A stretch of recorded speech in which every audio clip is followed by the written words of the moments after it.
He thought she was just another stranded customer, until she smiled and said, "Nice place. My dad used to own it." Before we dive in, hit that subscribe button and drop a comment. Where in the world are you watching from? The morning started like most others, quiet, cold, and already behind schedule.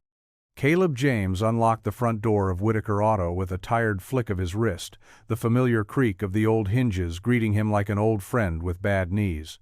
He stepped inside and flipped the lights, their flickering hum bouncing off walls stained by years of engine smoke and oil splatter. It wasn't glamorous, but it was his at least. It felt that way after nearly 6 years of keeping the place running without ever technically owning a single bolt of it. The shop smelled like rubber and coffee, same as always. Caleb filled the dented metal pot, dumped in 2 scoops of the cheapest grounds money could buy, and let the old machine sputter to life. Across the garage bay, cars sat like slumbering beasts with a busted radiator, another waiting on a part that had been delayed 3 days straight. He scratched the back of his neck, glanced at the calendar pinned to the corkboard, and sighed. It was payday, which mostly meant watching numbers appear in his account and disappear just as fast. He was halfway through checking a work order when the phone rang. Mrs. Connolly again, complaining about the same rattle in her Camry that wasn't there when she picked it up. Caleb listened, murmured polite assurances, and hung up with a sigh. She'd be in by noon, he was sure of it. Outside, frost clung to the windows like lace, refusing to melt even as the sun began to rise. Caleb stepped into the bay, rolling up the garage door and letting in the crisp bite of morning air. The town of Hadley moved slowly this time of year, just enough traffic to remind you the world was still turning. Caleb pulled on his work gloves and reached for his socket wrench, only glancing up when he heard the soft crunch of tires on gravel. A sleek black SUV eased into the lot, far too polished for a place like this. He wiped his hands on a rag and waited. Maybe a new customer, maybe another lost city driver needing directions. What he didn't expect was the woman who stepped out, sharp-lined coat, confident stride, and eyes that flicked around the shop like she'd seen it before. Something about her felt familiar, though he couldn't quite place it. She didn't look like she needed a mechanic. She looked like she'd owned one. The snow had only just begun to fall when Caleb stepped back inside, boots leaving faint, wet tracks across the shop floor. He shook the cold from his shoulders and moved toward the front office, expecting silence, maybe the ticking of the wall clock, maybe the gurgle of that old radiator that always sounded like it was clearing its throat. Instead, there she was, sitting calmly behind the front desk as if she belonged, legs crossed, fingers curled around a steaming paper cup from the cafe 2 blocks down. She wore confidence like a well-fitted coat, chin lifted, gaze tracking the wall of framed certifications with vague interest. Her dark hair was pulled into a neat twist, strands catching the light from the front windows. Caleb blinked. He hadn't heard the door chime, hadn't seen her come in. Can I help you?"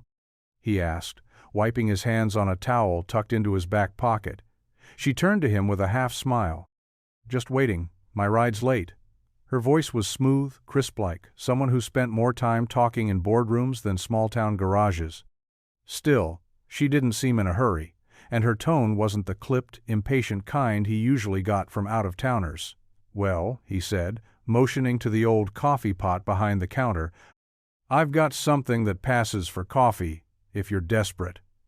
She raised an eyebrow, then lifted her cup. "Already covered, thanks, but that's sweet." Caleb nodded, scratching the back of his neck. "You, sure you're in the right place? Not a lot of foot traffic this time of year." "I'm sure," she said simply, then glanced at the name stenciled on the wall behind him. "Whitaker Auto, right? That's the one," he replied, his brow furrowing just slightly. "You waiting on a tow or something?" She gave a small laugh. "No, nothing like that.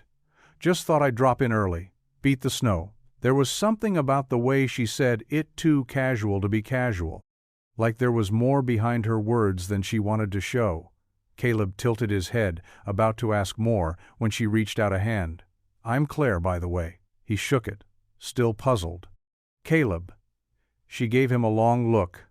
eyes studying him with interest that bordered on recognition. "Nice to meet you, Caleb," she said. "My father used to own this place." The name hit like a wrench dropped on concrete, sharp, loud, impossible to ignore. Clare Whitaker. Caleb's grip on the rag in his hands tightened slightly, and for a second, the hum of the heater in the office was the only sound between them. He blinked, unsure whether he'd misheard. "Wait," he said slowly. "Whitaker's in—" "Whitaker?" She nodded once, casually, like she'd just said her favorite color, not dropped a small bomb in the middle of his world. "That's right, Clare Whitaker. This shop belonged to my dad, Richard Whitaker." Caleb stared at her, trying to reconcile the woman in front of him with the shadow of a name that had lingered around the shop like old smoke for years. Richard Whitaker had been gone longer than most people in town could remember. Stories varied. Some said he retired early and moved south. Others claimed he ran into financial trouble and left town before it got too messy. No one ever really knew the truth. What they did know was that he hadn't set foot in the place since Caleb started working there 6 years ago. "You're his daughter," Caleb said, more to himself than to her. Clare offered a faint smile, like she was used to repeating that part. Guilty. He studied her again, seeing her now through a different lens. She looked nothing like the place-polished boots, designer coat, no visible trace of oil or grit. But the way she moved around the shop, eyes skimming the layout, corners, tools, there was something familiar in it. A memory, maybe, or muscle memory. "You here to check up on us?" Caleb asked, his tone edging between suspicion and curiosity. Clare exhaled softly and stepped toward the dusty window that overlooked the garage bay. "I'm here to see what's left. My father passed 6 months ago." That knocked the wind out of Caleb more than he expected. "I didn't know," he said quietly. "Not many did," she replied. He kept to himself near the end, left the shop in the hands of a management company, and her voice tightened, they clearly stopped caring. Caleb followed her gaze out to the garage floor. The tools were organized, the bays clean, but it was obvious this place hadn't seen real investment in years.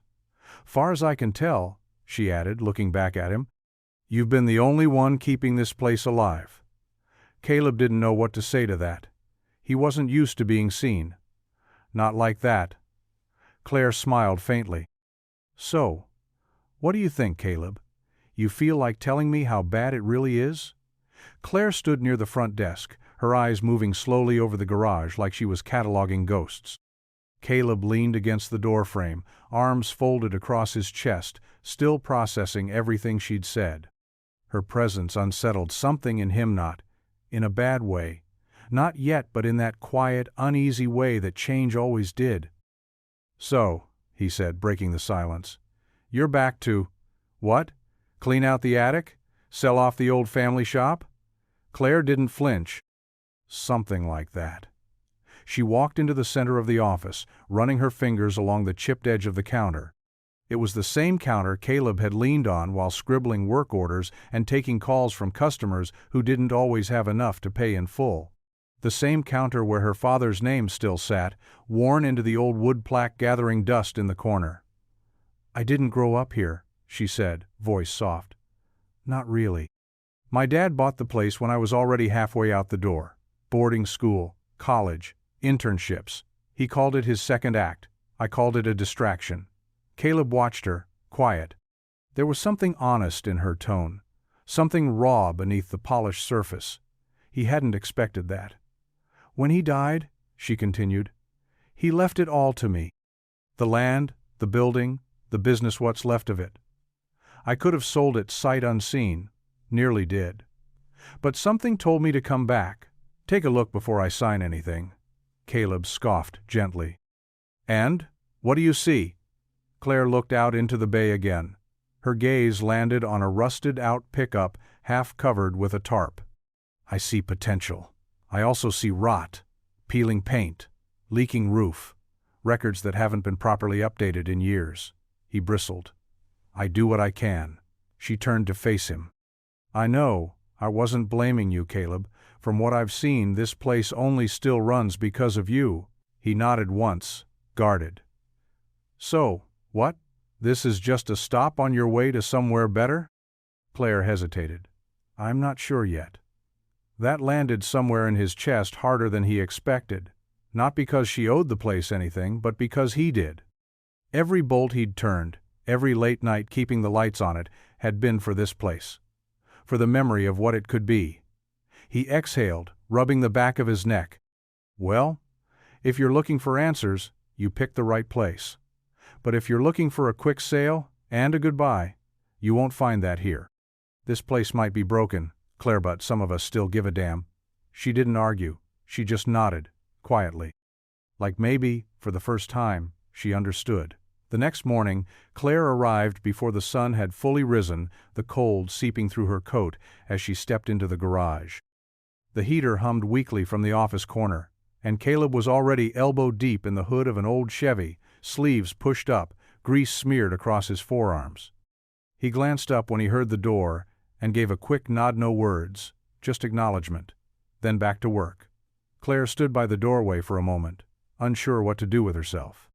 She hadn't dressed for this, her boots were clean, her nails unchipped, and the only oil she'd ever handled came in glass bottles, labeled extra virgin. But she stayed. She watched as the shop slowly came to life. A teenage boy showed up, Eli. She learned an apprentice who looked like he was still figuring out which way to turn a wrench. Caleb was patient with him, explaining things without talking down, letting him make mistakes but never letting him fail. When an elderly woman arrived, needing her tire checked, Caleb waved away her apologies for not making an appointment and had her back on the road in 15 minutes. She left smiling, insisting he take a 20. He didn't. Clare took it all in the rhythm of the place, the quiet competence, the way Caleb carried so much weight without complaint. She noticed the cracks, too. The overhead lights flickered. The parts inventory was outdated and half-stacked on sagging shelves. The phone rang, but the front desk computer froze twice before she could even check the voicemail. Still, there was a strange grace in the mess. Customers came and went, with trust in their eyes. No flash, no corporate polish, just a man who fixed things and a town that let him. At lunch, she brought in sandwiches from the diner up the road. Caleb looked surprised, but didn't say no. They sat on opposite ends of the workbench, eating in the silence of dripping oil and the scent of burnt rubber. "You're not what I expected," Clare said finally. He looked up, wiping his mouth with the back of his hand. "What did you expect?" She shrugged. "Small-town bitterness, a chip on your shoulder, resentment that I showed up to poke around." He considered that, then shook his head. "You don't stay in a place like this for pride, you stay because it matters." Clare didn't reply, but something in her chest tightened, because slowly she was starting to believe him. The office smelled like dust and forgotten intentions. Clare sat cross-legged on the cracked vinyl floor, surrounded by boxes pulled from the storage closet, labeled in her father's handwriting, invoices, parts, payroll. A few were untouched, their contents yellowed and curling. Others had clearly been rifled through over the years, papers hastily restacked and taped shut again. She pulled out a thick, leather-bound ledger that looked like it hadn't been opened since cell phones were the size of bricks. Her fingers hesitated at the edge of the cover. Part of her didn't want to know. The other part, the part that had clawed its way up in a world of spreadsheets and risk assessments, needed to. Page after page told the same story. Declining revenue, patchwork repairs, vendors left unpaid just long enough to stay one step ahead of being cut off. More than once, she found handwritten notes in the margins, "Told Rick we'd pay by Friday. Don't forget, partial payment accepted." Buy time. Clare kept reading, the numbers digging deeper than she expected. The management company had done the bare minimum, filed taxes, handled payroll, but they hadn't managed anything. The shop was coasting, not surviving. Most of the recent transactions were scribbled in Caleb's handwriting. Parts purchased with personal cards, petty cash logged with receipts stapled from the hardware store, notes about customers he let slide because they'd been through a lot this month. By noon, the truth was hard to ignore. Caleb hadn't just been a mechanic, been the entire backbone. Quietly, without asking for anything in return. He'd kept the place alive with tape, sweat, and stubborn decency. Clare leaned back against the wall, a thick file of overdue vendor statements in her lap. She rubbed her temples. This wasn't a simple cleanup. It wasn't a tidy inheritance waiting to be sold for a quick win. It was a mess. And somehow, it was still breathing because one man hadn't given up. The door creaked open. Caleb stood in the frame, wiping his hands on a towel, face smudged with oil. "Everything all right?" he asked. Clare looked up at him, the weight of truth in her eyes. "Did you know how bad it was?" He shrugged. "Didn't matter. Work needed doing. People needed help." Clare stared at him, speechless for a moment. Then she said softly, "You've been holding this place together with nothing." Caleb gave a tired smile. "Yeah, but it's still standing, isn't it?" The bench out back had seen better years, weathered wood, chipped paint, and one leg that always wobbled just enough to make you sit carefully. It faced the open lot behind the shop, where weeds tangled around forgotten tires, and the chain-link fence leaned like it was tired of standing. Clare sat with a paper cup of coffee between her palms, the steam curling into the crisp afternoon air. Caleb joined her, quietly lowering himself beside her, a respectful distance away. He didn't say anything at first, just sipped his own coffee, eyes scanning the horizon like it held answers. For a while, all they shared was the sound of distant traffic and a few crows squabbling over something in the dumpster. Then Clare broke the silence. "I hated this place when I was a kid." Caleb glanced sideways but didn't interrupt. "Every summer, every holiday, Dad tried to get me to come visit. Said I'd see what he was building, but it never felt like he wanted me here. It felt like he wanted to prove something." She let the words settle, wrapping both hands tighter around the cup. "I was 13 when he left, just packed up, moved here, started this garage. I stayed with my mom, private schools, city life, all that. He sent birthday cards and Christmas gifts, but he never called, never came back for anything real." Caleb nodded slowly. "That's rough," Clare scoffed lightly. "That's putting it nicely." They sat in silence again. Caleb reached down and picked up a pebble, rolling it between his fingers. "He wasn't much of a talker, your dad," he said finally. "But he built something. Maybe not perfect, but it mattered to folks around here. Still does." Clare looked down. "I guess that's what makes it worse. He gave everything to this place, and left nothing for me." Caleb thought about that, about the worn photo he'd found tucked in a drawer, about the letters in her father's old office she hadn't yet seen. "He left you more than you think," Caleb said gently. Clare looked at him, eyebrows drawn. "You're here," he added. "That means something." And for once, Clare didn't have a sharp answer, just silence. And maybe, just maybe, the first crack in the bitterness she'd been carrying for years. The engine was older than it had any right to be still running, and it fought every turn of Caleb's wrench like a mule with a grudge.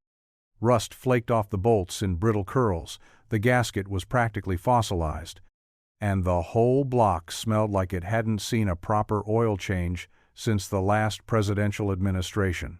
Caleb was in his element.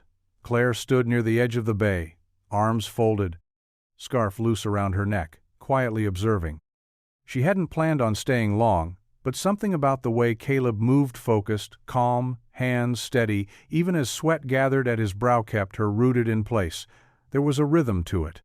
Not just muscle memory, but care, intention, stubborn thing, he muttered, more to the engine than to her. One bolt left and she's free. And of course, it's the one that's stripped to hell. He slid under the car again, flashlight clenched between his teeth. Clare watched as his boots shifted, his arm reaching awkwardly through the tight undercarriage. 10 minutes passed. Then 15. Most people would have given up by now. Ordered a tow, charged extra labor, or simply said it wasn't worth fixing. But not Caleb. She took a slow breath, the scent of coolant and grease sharp in the cold air. The car belonged to a man named Harold Jacobs. Clare had met him earlier in the waiting area. All patched jacket and hands curled from arthritis. He'd told her the car was his wife's, and that even though she was gone, he liked to drive it to the store on Saturdays. Said it felt like she was still with him that way. Caleb knew that. She realized it now. That's why he was still under that car. A loud crack echoed through the bay, followed by silence. Then Caleb's voice. Got it. He slid out, face smudged, grinning like he'd just won a prize fight. The broken bolt clattered to the floor beside him. Clare found herself smiling before she even realized it. Later, as Harold shook Caleb's hand and offered to pay twice the quoted rate, Caleb, of course, refused, Clare felt a strange ache rise in her chest. It wasn't just the act of fixing a car, it was something deeper. She saw her father's name on the sign out front, but it was Caleb, she realized, who had kept the heart of the place beating. And that truth stayed with her long after the garage door rolled shut for the night. The front office had always felt like neutral, ground-dusty clipboards, a humming old desktop, and the constant shuffle of invoices that never quite made it into the right folders. Clare stood behind the counter that morning, with a stack of manila files in one hand and a lukewarm cup of coffee in the other, staring at the ancient printer like it had personally insulted her. "I swear this thing growls at me," she muttered. From the bay, Eli poked his head in. "Only when it knows you're scared." She gave him a flat look, but the corners of her mouth twitched. The truth was, she hadn't planned on getting involved. This had been a pit stop, a chance to sort through her father's things, make a clean sale, and move on. But every day she stayed, she found herself drawn deeper in. Not just by Caleb's quiet dedication, but by the town itself. People wandered in like they belonged, always with a story, always with a need. Clare had begun learning names, matching them to cars and habits. She knew Mr. Dillon's truck stalled if left in reverse too long, and Mrs. Kemp liked to bring homemade muffins when she dropped off her ancient sedan, and now she was working. Awkwardly, yes, but still. She manned the phones, logged appointments slowly, learning the shop's shorthand. She even found a rhythm to filing parts orders, though Caleb had to explain the difference between a serpentine belt and a timing chain 3 times before it stuck. It wasn't lost on anyone. That afternoon, Caleb came into the office, a smudge of grease across his cheek and a brow raised. "You reorganized the filing cabinet?" Clare shrugged. "Is that a problem?" He smiled. "Only if you expect me to find anything now." Their eyes held a little longer than necessary. Comfortable, familiar. Out in town, whispers had already started, first at the diner, then the grocery store. The Whitaker girl's back. "She's working with the mechanic." "No. I swear I saw them sharing coffee behind the shop." Clare pretended not to hear. So did Caleb. But even as they both said nothing, the air between them had started to shift, unspoken things passed like current between glances. Neither acknowledged it out loud. And yet, somewhere beneath the paperwork and motor oil, something was quietly being rebuilt. The afternoon sun slipped through the high garage windows, casting warm strips of light across the concrete floor. Caleb knelt beside the red Craftsman toolbox tucked in the corner, the one no one ever touched unless they had to. It was old, dented along the edges, and still bore a faded R. Whitaker label on the side. The ink smudged, like it had been touched too many times over the years. He was looking for a specialty wrenchon of those rare, odd-sized tools that only seemed to matter on a particular make of foreign cars no one should have bought in the first place. The bottom drawer stuck, as usual, protesting with a metallic groan before giving way. Tucked among a tangle of forgotten wrenches and a brittle shop rag was something unexpected, a photo. Worn at the edges, slightly curled and yellowed by time. He picked it up carefully, brushing away a thin layer of dust. It was Clare, much younger, maybe 7 or 8, sitting high on her father's shoulders, both of them grinning. Her arms were wrapped around his head, and she wore a baseball cap 2 sizes too big. Richard Whitaker stood beneath her, grease on his hands, a rare and unmistakable joy in his face. They were inside the shop. This shop. Same walls. Same bench in the background. Caleb stared at it for a long time, the sounds of the shop fading behind him. He couldn't reconcile the little girl in the picture with the composed, guarded woman he now shared space with. But somehow, it made sense. The stiffness in her shoulders, the hesitation in her voice when she talked about her father, it wasn't anger, not entirely, it was distance. Loss. He didn't mention it when Claire passed by the bay an hour later, sleeves rolled, clipboard in hand. She gave him a small nod and a smile, and he nodded back, slipping the photo quietly into his back pocket. It wasn't his place to say. Not yet. But that photo frozen in time, full of something long buried, stayed with him. And for the first time, he wondered if maybe she wasn't just here to sell the past.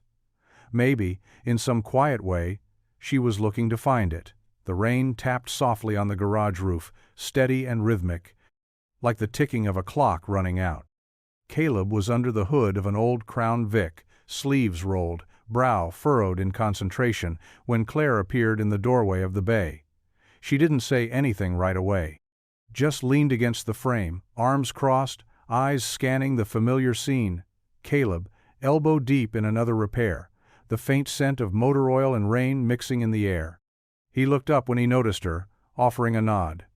"You need something?" he asked, brushing his hands on a towel. "Yeah," she said, pushing off the frame. "I need to talk to you."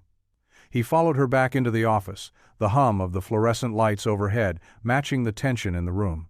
Claire stood behind the front counter, hands resting on the edge like she needed something solid to hold on to. "I've been thinking," she started. "About everything. The books, the condition of the shop, the shape my dad left it in." Caleb waited. He could hear the "but" in her voice already. "I've decided to sell." The words hit like a punch to the ribs. He didn't say anything, just stared at her as she continued. "But not yet," she added quickly. "Not as it is. If I sell it like this, I'll get next to nothing. It's falling apart, and no one's going to touch it unless we put in the work to make it presentable." Caleb leaned back against the desk, jaw tight. "So you want me to fix it up? Just so someone else can tear it down?" "I want your help," Claire said. "For real, I'll cover the costs.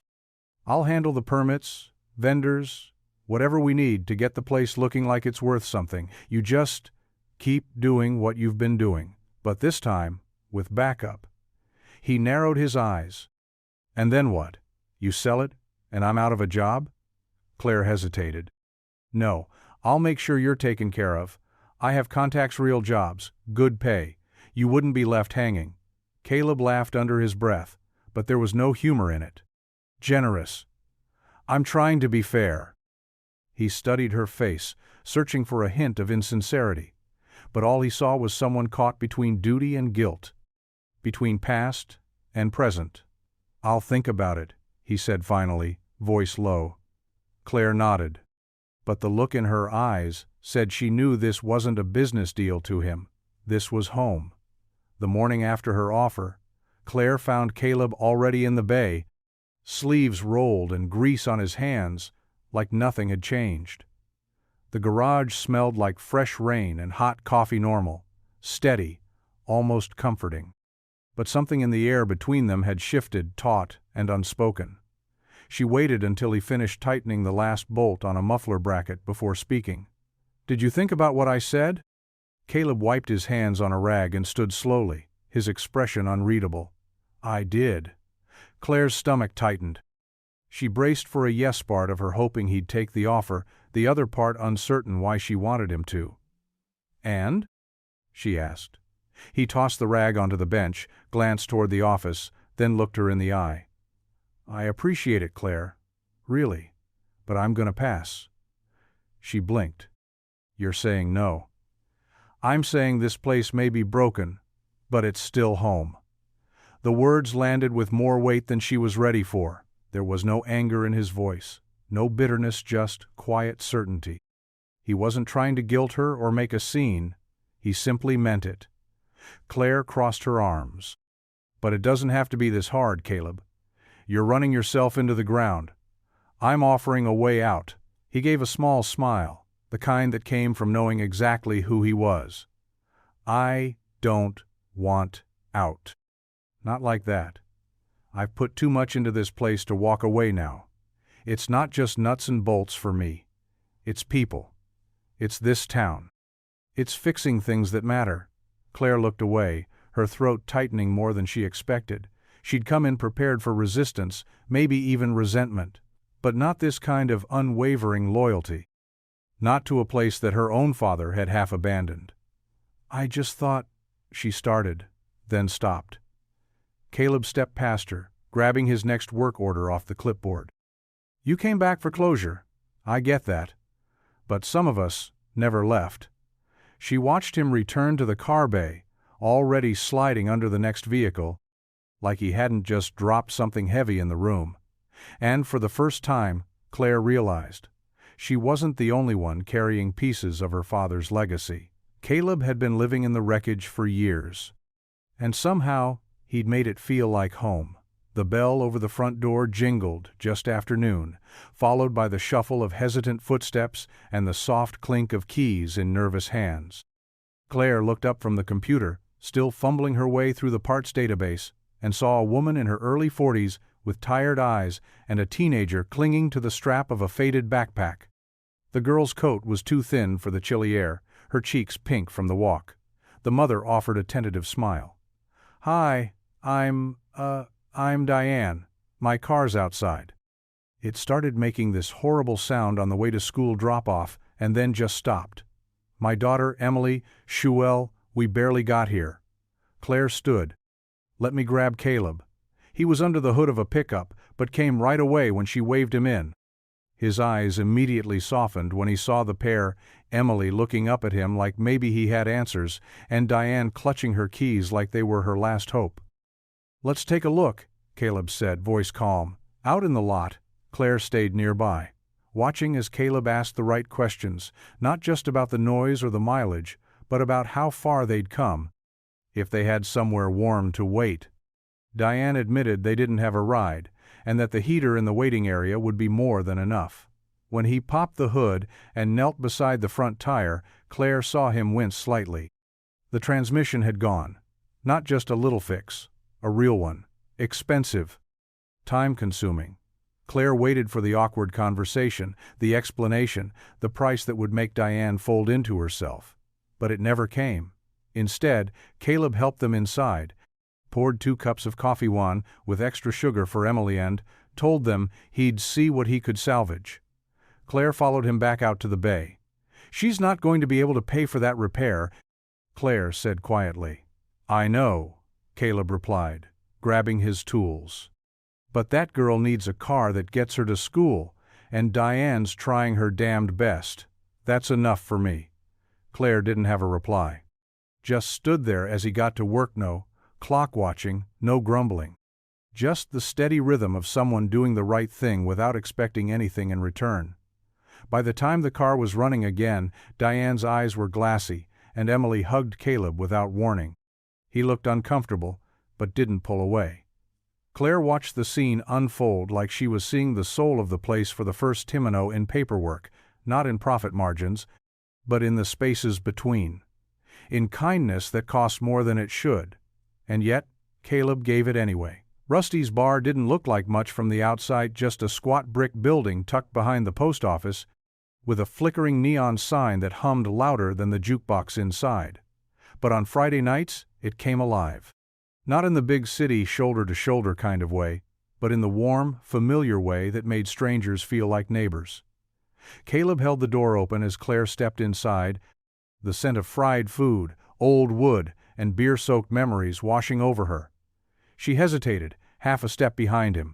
She hadn't planned on going out, but after the long day, Diane's transmission, Eli nearly breaking a socket trying to impress a girl, and Clare spending an hour wrestling with ancient invoices, Caleb had simply said, "You need a Rusty's night."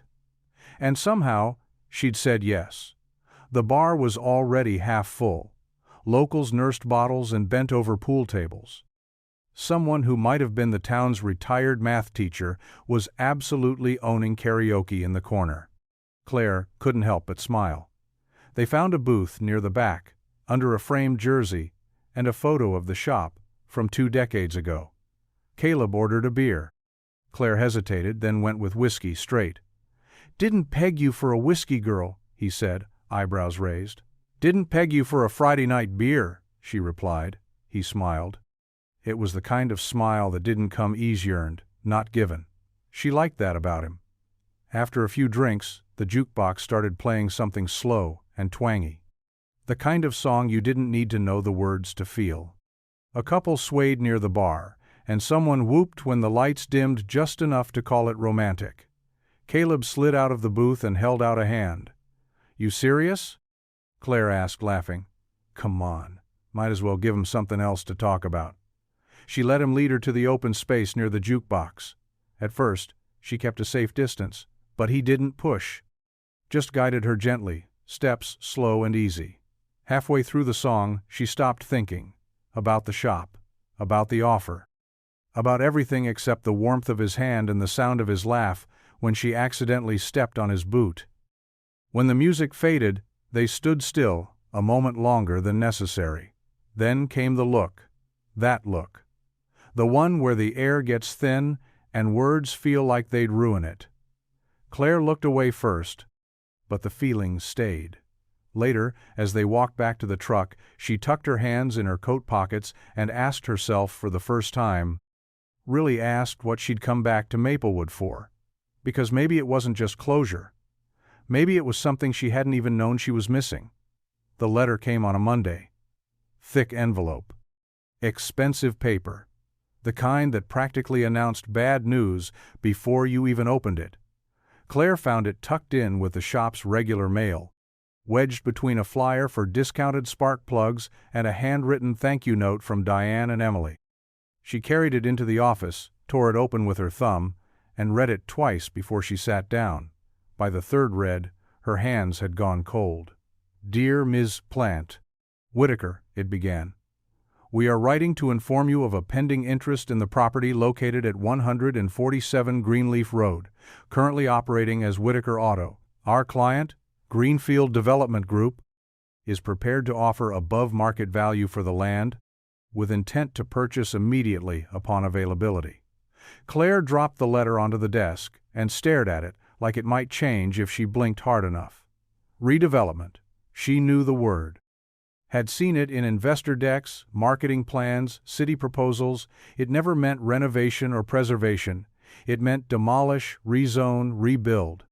It meant strip malls, sleek condos, coffee chains that all looked the same.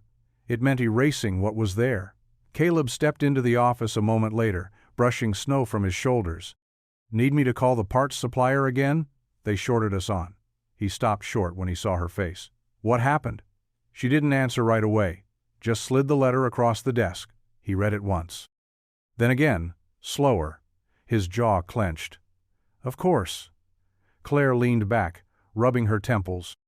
"I guess word got out that I'm back in town. Someone saw an opportunity." "And they're offering good money," Caleb said flatly. Claire met his eyes. Too good. The unspoken truth hung between them. If she accepted, it'd be over. The shop, the building, everything inside. They'd tear it all down before the ink even dried. "Do you have to respond?" he asked. "Not yet," she said. "But they'll follow up. Developers always do. There's a clock now." Caleb didn't say anything. He just looked past her, out the office window, where the shop buzzed with life. Eli sweeping the bay, an old truck rattling in, the steady rhythm of a place still breathing. A place someone wanted to flatten for parking. The letter sat on the desk like a fuse, and it had already been lit. The storm rolled in fast, sweeping over Maplewood like a curtain being yanked across the sky. By late afternoon, the wind had turned violent, slamming sheets of rain against the shop windows. The garage lights flickered once, twice, then steadied, humming defiantly against the chaos outside. Caleb was elbow-deep in an engine when he heard the first drip, then another, then a splat louder, unmistakable, followed by a groan from the ceiling panels above Bay 2. Claire appeared a second later, already soaked from checking on the outer office door. "We've got a leak," she said breathlessly. Caleb didn't need to be told twice. He dropped his wrench and grabbed the nearest bucket. By the time they'd located a second and third leak, Rain was falling in fine little streams through the roof's aging seams. The sound of it echoed through the shop, a strange mix of steady percussion and quiet surrender. "This roof is a disaster," Clare muttered, pushing up her sleeves as water splattered onto the concrete. "I've been saying that for years," Caleb replied, dragging a mop toward the biggest puddle forming near the compressor. They worked for hours shawling out towels, moving toolboxes, emptying buckets, rearranging customer vehicles so they wouldn't get soaked. The rain didn't let up. Thunder cracked overhead. Somewhere in the back, the power flickered again, and the office light finally gave out. "Great," Clare said, hands on her hips, soaked to the elbows. "This is going well." Caleb let out a low laugh, wiping his forehead with the corner of his shirt. "You didn't think this place leaked sunshine, did you?" By the time the worst had passed, it was nearly midnight.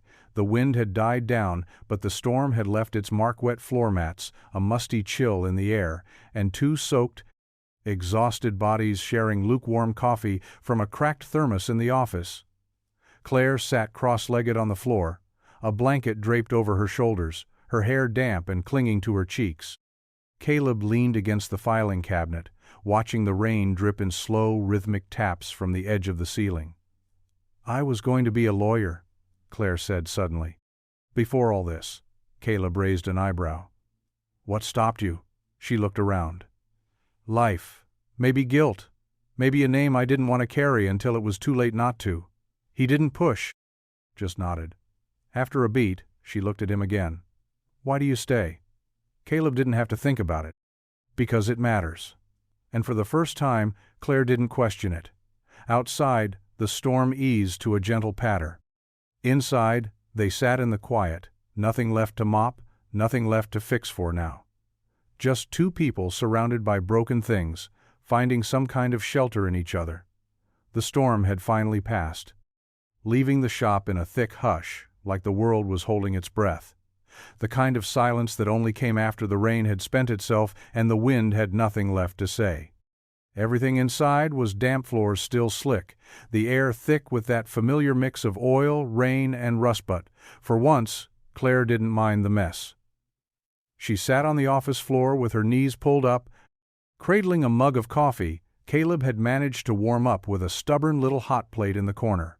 Across from her, he sat against the far wall, legs stretched out, arms resting over his knees, the same mug between his hands. Neither of them spoke. There wasn't anything that needed saying. The buzz of the vending machine hummed faintly behind them, and every so often, the roof gave one last apologetic drip. Clare looked over at Caleb, noticing the way his hair clung damp to his forehead, the slight arch of his brow as he stared into the mug like it held more answers than it did caffeine. "You ever think about leaving?" she asked softly. He looked at her, something tired but clear in his gaze. "I did, once or twice, but every time I tried to picture it, I couldn't." "Why?" "Because I'd always end up here anyway. Might as well stay." Clare nodded, eyes drifting back to the surface of her coffee, now cooling in her palms. Another long pause stretched between them. Not awkward, just full. Then Caleb stood slowly and crossed the small room. He didn't ask, he didn't speak. He just sat beside her, close enough that their shoulders brushed. The warmth of him was immediate, quiet, grounding. Clare turned her head slightly, and he was already looking at her. There was no grand gesture, no sweeping music. Just a moment suspended between two people who'd been slowly walking toward it for days, maybe longer. Caleb leaned in, slow and certain, and Clare didn't pull away. Their lips met softly, like a secret finally spoken aloud. No pressure, no demand, just truth. When they finally parted, neither spoke. But they didn't need to. In the quiet of a storm-worn shop, with nothing but the creak of the old roof above them, something new had started to take shape. Something fragile. Something real. The morning came too early and far too bright. The storm had swept the town clean, leaving the streets slick and the sky scrubbed pale blue. Sunlight poured through the garage windows, catching in the puddles that hadn't yet dried, making the concrete floor shine like glass in places. It was quiet, the kind of quiet where every sound felt amplified. A dropped wrench, the squeak of old sneakers, the rattle of a metal drawer. Clare stood at the front desk, shuffling invoices she didn't need to touch. She kept her eyes low, her back straight, her movements careful. Too careful. Caleb was across the shop, head buried under the hood of a Ford, tools clinking, body tense in a way she hadn't seen before. His usual easy rhythm was gone, replaced with something tighter, measured. They hadn't said a word about the kiss. Not when they locked up last night. Not during the brief, quiet walk to their cars. Not even when their eyes met in the break room this morning over the single working coffee machine. Clare had smiled. He'd nodded. And they'd both moved on like nothing had shifted. But it had. Every glance lingered half a second too long. Every silence felt full. When she reached past him for a parts order form, her hand brushed his, and she could feel the electricity snap between them, unspoken but undeniable. Eli noticed first. "You two okay?" he asked, brow raised, looking between them.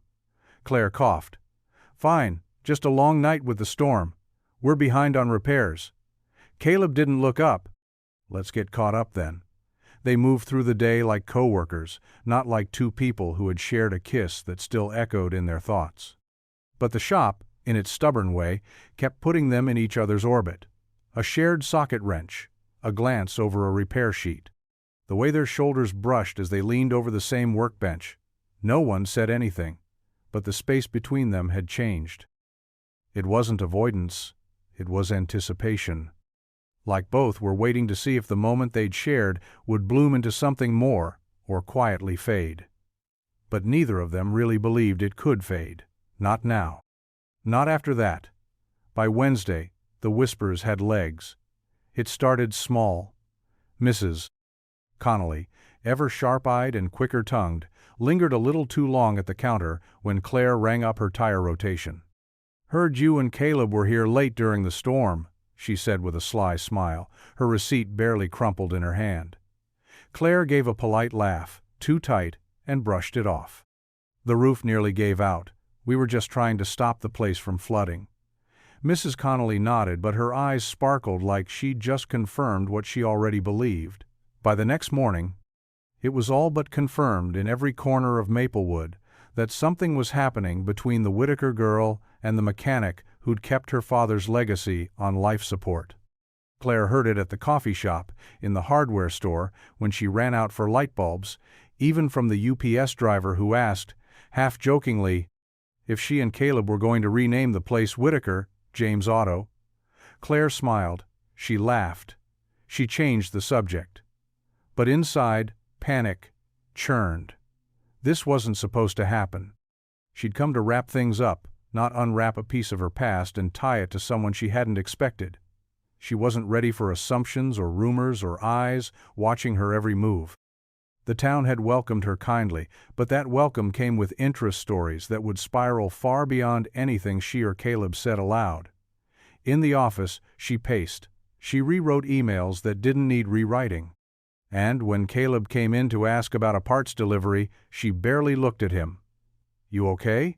he asked, pausing. "Fine," she said too quickly. "Just busy." He nodded once, slowly. "They're talking, huh?" Clare froze. "Who?" "Everyone." She swallowed. "It doesn't mean anything. They just like stories." Caleb gave a small smile, the kind that didn't reach his eyes. "Yeah, they do." And then he turned, walked back into the bay, and didn't say anything else. She watched him go, chest tightening. He wasn't angry, not exactly, but she knew that look. She'd seen it once before on her own face, in a mirror, after her father stopped showing up.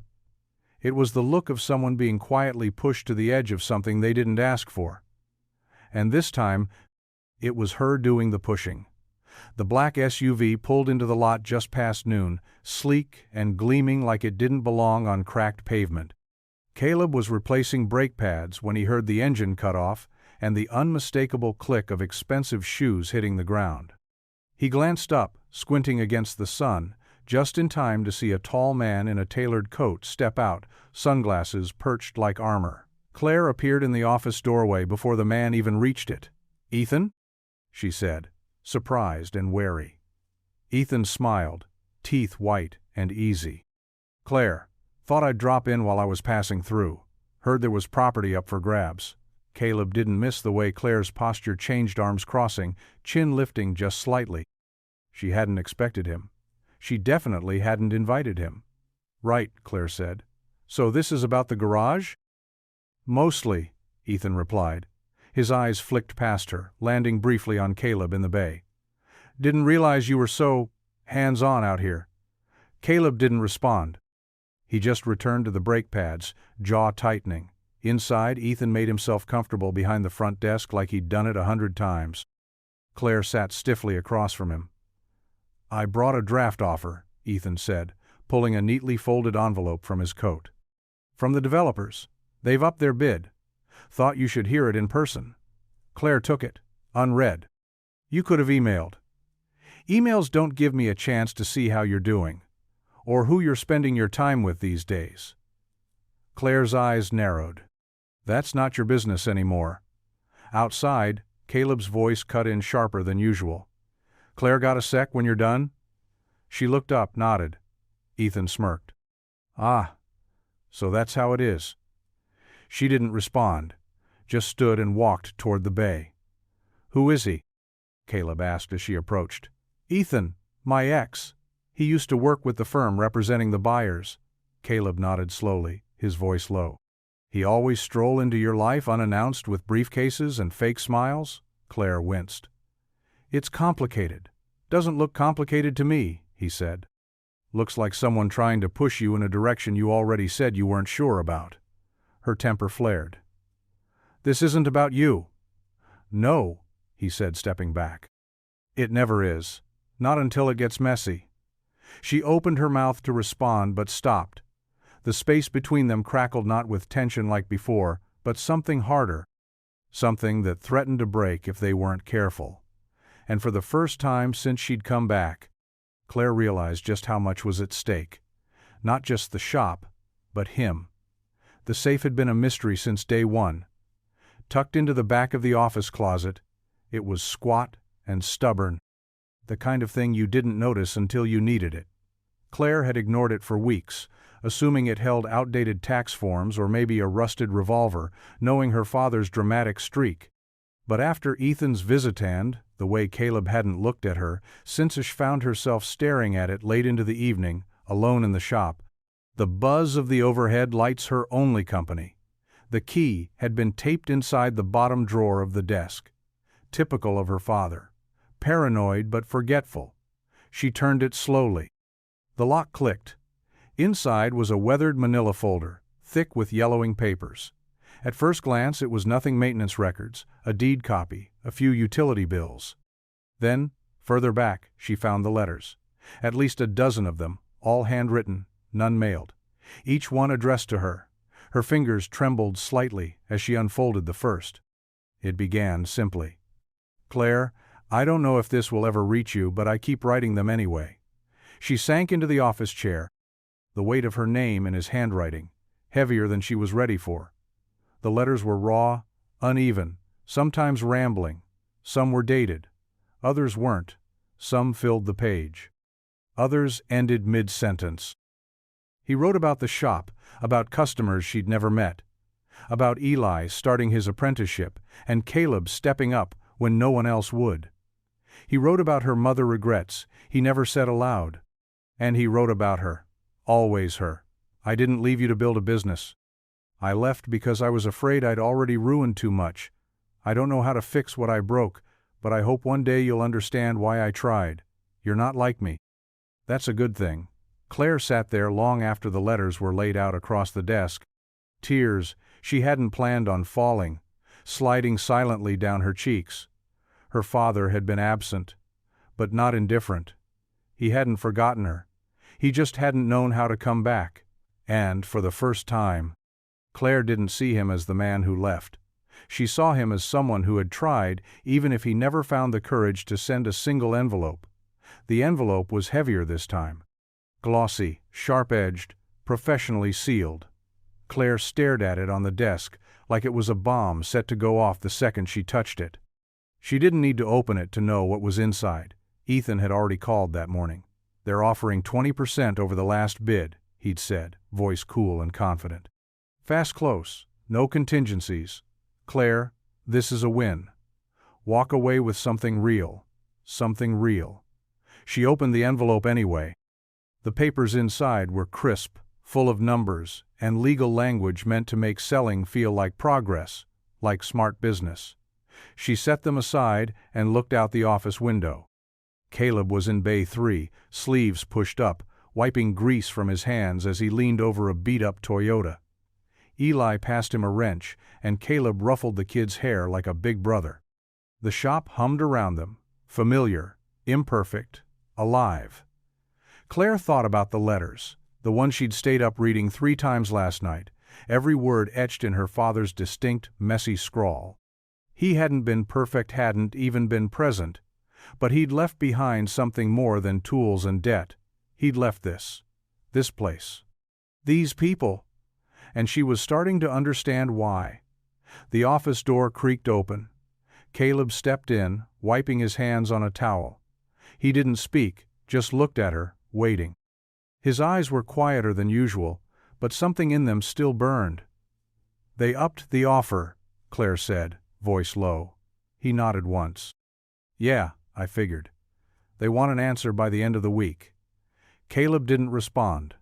He just looked at her, steady, unreadable. "I can walk away," she continued, fingers drumming against the desk. "Take the money. Start over somewhere clean. Easy." He tilted his head slightly. "And what do you want to do?" She didn't answer right away. Her eyes moved from the offer back to the garage bay, where Eli was laughing at something and an old customer waved through the open door. "I don't know," she said honestly. "I came here to sell a building. And now?" Claire looked back at him. "Now, I think I'm trying to decide if I'm supposed to fight for something I didn't even know I wanted." And for once, the silence between them didn't feel like pressure. It felt like possibility. The morning started like any other. The shop lights flickered awake, the familiar scent of oil and cold concrete settling into the air. Claire arrived early, letters still folded in her coat pocket, the buyer's offer sitting untouched on the desk. She hadn't made a decision out officially. But she hadn't told Caleb that. She should have. By the time she stepped into the garage, his station was empty.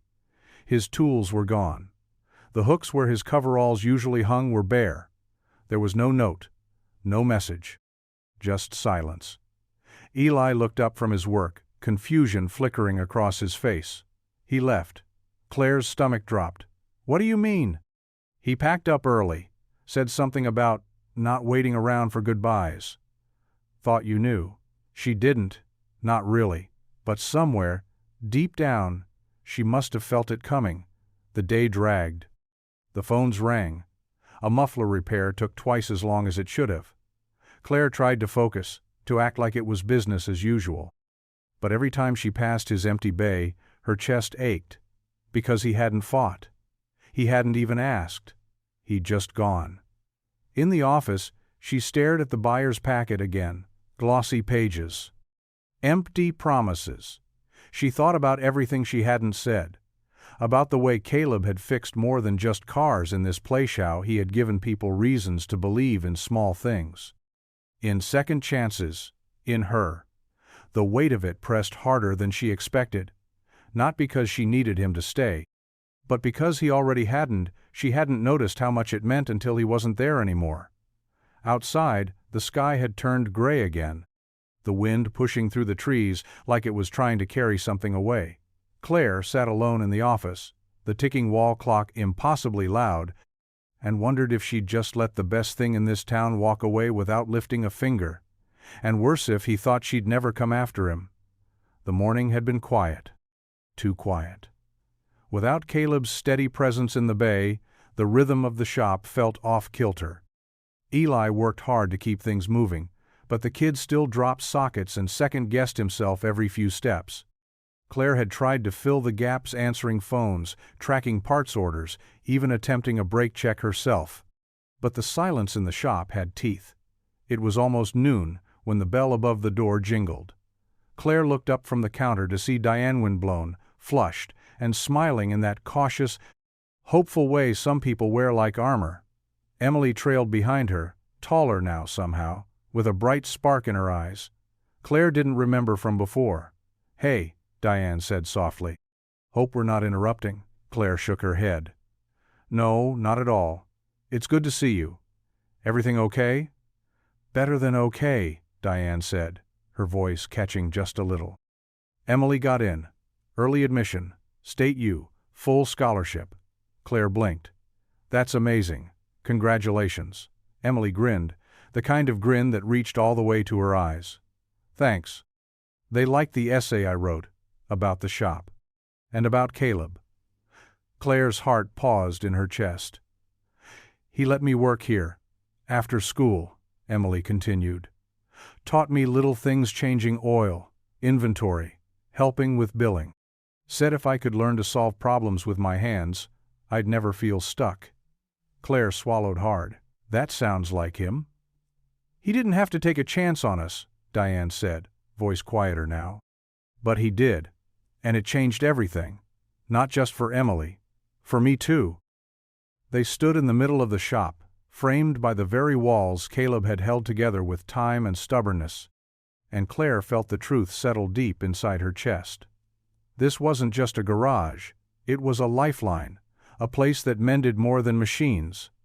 She looked around, really looked, and saw the layers Caleb had built not for glory, not for praise, but because it was who he was. Because people like Emily mattered to him. Because this town did. And Clare, for all her plans and offers and spreadsheets, had nearly missed it entirely. But now, she couldn't look away. The driveway was overgrown, the gravel buried beneath weeds and wind-blown leaves. The house sat at the edge of town, half hidden behind a curtain of bare trees, its paint peeled and faded, the shutters hanging slightly askew. Clare hadn't been back here in over a decade. She parked slowly, the engine ticking in the cold air as she stared at the house that used to be her father's. And for a short, fractured time, hers. She still had the key. It had been taped to the back of a photo in one of the boxes she'd found in the garager at 8 years old. Missing a front tooth, sitting in the driveway on a red tricycle. She hadn't known why she kept it. Until now. The front door stuck, and she had to shoulder it open. Dust greeted her like a forgotten relative, thick and familiar. The smell was sharp, wood, thyme, and the faintest trace of motor oil that seemed to have clung to the place the way it had clung to her father's clothes. The living room looked smaller than she remembered. Furniture still in place, but covered with white sheets like ghosts of a life interrupted. A cracked mug sat on the side table. A faded calendar hung crooked on the wall, stopped forever in a month she didn't care to look at. Clare moved through the house like she was walking through someone else's memories. The kitchen, the narrow hallway, the small office with papers still stacked on the desk, her old bedroom door. She hesitated there, hand on the knob, heart thudding loud in her chest. Then, slowly, she opened it. The room was bare, no posters, no books. No signs she'd ever been there at all. Just pale outlines on the walls where shelves had once hung, and a single box in the corner, sealed and untouched. Her name written on the top in her father's handwriting. She sank to the floor beside it, knees folding, and pressed her hand to the cardboard. It wasn't anger that came, not at first. It was sorrow. Thick and heavy, like a wave rolling in too slow to fight. Tears came quietly, and she let them. For the father who hadn't known how to love her the way she needed. For the years lost in silence. For the version of herself that had never come home until now. And for the first time in years, she didn't run from the grief. She sat in it, let it find her. And in that still, aching quiet, Clare finally let go of everything she'd been carrying, just to keep from feeling. The morning Clare returned to the shop, the sun was bright and cold, stretching long shadows across the pavement. The building looked the same as it had for years, weathered, stubborn, still standing. But something in her had shifted. She stepped through the front door, with purpose. Inside, Eli was hunched over a parts catalog, headphones dangling from one ear. He looked up, startled, when he saw her, then gave a half-smile. "You okay?" he asked cautiously. Clare nodded. "Better than I've been in a long time." She walked to the front counter and pulled the buyer's envelope from her coat pocket, the offer, the contracts. The fast escape she had nearly taken. Without a second thought, she tore the papers down the middle. Then again. Until the only thing left of them was a pile of meaningless pieces. Eli blinked. "So, we're not selling?" "No," Clare said, "we're not." The decision hit the air like a weight being lifted. She felt it in her bones. This wasn't just about nostalgia or guilt. It was about choosing what mattered. About standing in her father's shadow and deciding to build something, not just bury it. The rest of the day, she got to work. She made calls to the supply vendors, the repair crews, the bank. She pulled out the old blueprints and walked the building inch by inch, writing notes on everything that needed fixing, painting, replacing. She asked Eli what he needed. Listened when he spoke. She cleaned out the back storage room, tossing what was broken, saving what was worth saving. She found more of her father's old notes, scribbled ideas for expansion, faded sketches for a sign he never hung. And then she sat down at the desk, took a deep breath, and called Caleb. It rang twice before going to voicemail. She didn't hesitate. "Hey," she said. "It's Clare. I'm not selling. I'm staying.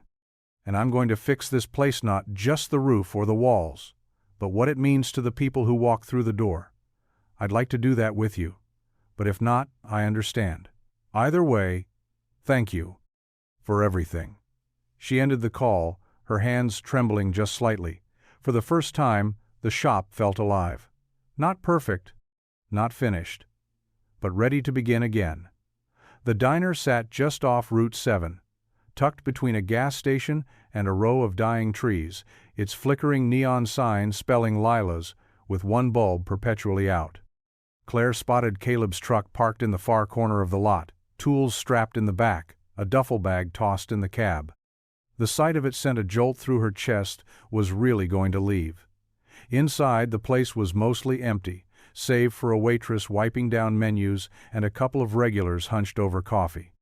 Caleb sat in a booth near the window, nursing a black mug and staring at something only he could see. He didn't look up when the bell above the door chimed. Clare hesitated by the door, her heart pounding. Then she walked across the linoleum floor and slid into the seat across from him. He didn't flinch. Just raised his eyes slowly, guarded and tired. "I figured you might be halfway out of town by now," she said softly. "Just waiting on my eggs," he replied. Then, after a pause, "Figured you'd be signing papers." "I was," she said. "Until I wasn't." Caleb said nothing, just watched her. No sarcasm, no relief. Just silence. Clare exhaled, her hands clasped on the table. "I came to say, I'm sorry." That got his attention. "I'm sorry for not seeing what this place meant, for treating it like a transaction, for treating you like one." She swallowed, trying to find the right words. "I thought I came back to close a door. I didn't know I was walking into the one thing I didn't realize I needed. You saw it before I did. The way people rely on this place. The way you kept it alive when no one else would. I didn't see it then, but I do now. And I'm not leaving." Caleb looked down at his mug. "That why you're here? To tell me you changed your mind?" "I'm here to tell you I was wrong," she said, voice breaking slightly. "And I hope it's not too late to fix what I messed up." For a moment, he didn't move, didn't speak. Then he leaned back in the booth, eyes still on her, softer now. "I'm not great with forgiveness," he said. "But I'm not great at walking away either." Clare smiled through the ache in her chest. "So stay." He glanced out the window, at the road stretching west, then back at her. "I might," he said. And just like that, the first part of him turned back toward home. The sound of Caleb's truck rumbling into the lot was so familiar it made Eli drop his wrench in surprise. Clare stepped out of the office, just in time to see the dust kick up around his tires. He climbed out slowly, toolbox in hand. The same calm expression on his face, but something was different, something lighter. She didn't say anything. Neither did he. Not at first. Then, with the faintest trace of a smile, Caleb asked, "You got any work for me?" Clare crossed her arms, trying not to grin. "Depends. You still any good with an impact gun?" "I get by." They didn't hug. They didn't need to. The moment hung between them like an understanding, deep and quiet. The kind that didn't require words. By noon, he was back in the bay. Clare watched from the office as he moved through the space like he'd never left. He greeted customers, tossed Eli a socket with practiced ease, and slid under a lifted SUV like it was second nature. It was. This was where he belonged, and everyone knew it, even the ones who didn't say it out loud. Later that week, the paint arrived. Navy blue with silver trim, a shade Clare had picked after finding her father's old sketch pad, where he'd scribbled ideas for a fresh start he never followed through on. She and Caleb painted together, side by side on ladders, smudging each other with color and laughing more than either of them had in weeks. The new sign went up 2 days after that. It wasn't flashy. Just clean, bold letters on polished wood. Whitaker. James Auto people noticed. Customers lingered longer, smiled more. Someone dropped off donuts, just because. Even Mrs. Connolly pretended not to look too pleased. But more than the paint, more than the new logo, something else had shifted. The shop didn't feel like it was waiting to be saved anymore. It felt alive. Caleb stood in Bay 3 that evening, wiping down his tools as twilight crept across the windows. Clare stepped beside him, handing him a fresh rag. "You okay?" she asked. He nodded, quiet and sure. "Yeah, I think I am." And for the first time, they both believed it. The sky was clear and bright, on reopening day, the kind of rare, crisp morning that made even the oil-stained lot of Whitaker, James Auto, look almost picturesque. Balloons bobbed lazily on strings tied to the front railing. A stack of mismatched folding chairs leaned against the office door, and someone had laid out a tray of homemade cookies next to the coffee machine inside. No one could say who brought them, but that was Maplewood. By 10 o'clock, the lot was full. Trucks, sedans, a few ancient beaters, and even one bright red convertible that hadn't seen the road in Yearsall pulled in one by one. Locals wandered around like it was a town fair, greeting neighbors, trading stories, peeking inside the newly cleaned bays as if seeing the shop for the first time. Clare stood by the desk, answering questions, smiling through nerves she hadn't expected to feel. This wasn't her father's reopening. It was hers, theirs. "Do you think they're all here for the cookies or the free tire checks?" she asked, nudging Caleb as he walked by. He gave her a small grin. "Neither. They're here because it matters." Caleb was in his element shirt sleeves rolled, grease on his forearms, and a pencil tucked behind his ear. He moved through the crowd with that same quiet calm that had always drawn people in. But now, Clare matched him stride for stride. They changed oil and patched tires. Clare printed out work orders and checked on the elderly man whose car battery they'd replaced just last month. She knew his name now, George, and he brought her a slice of banana bread in a napkin like it was currency. The sign above the door caught sunlight at just the right angle. Whitaker. James Auto. People asked about it. Smiling. "Co-owners?" one woman said, raising an eyebrow. That got a nice ring to it. Clare didn't correct her, because it was true on paper and off.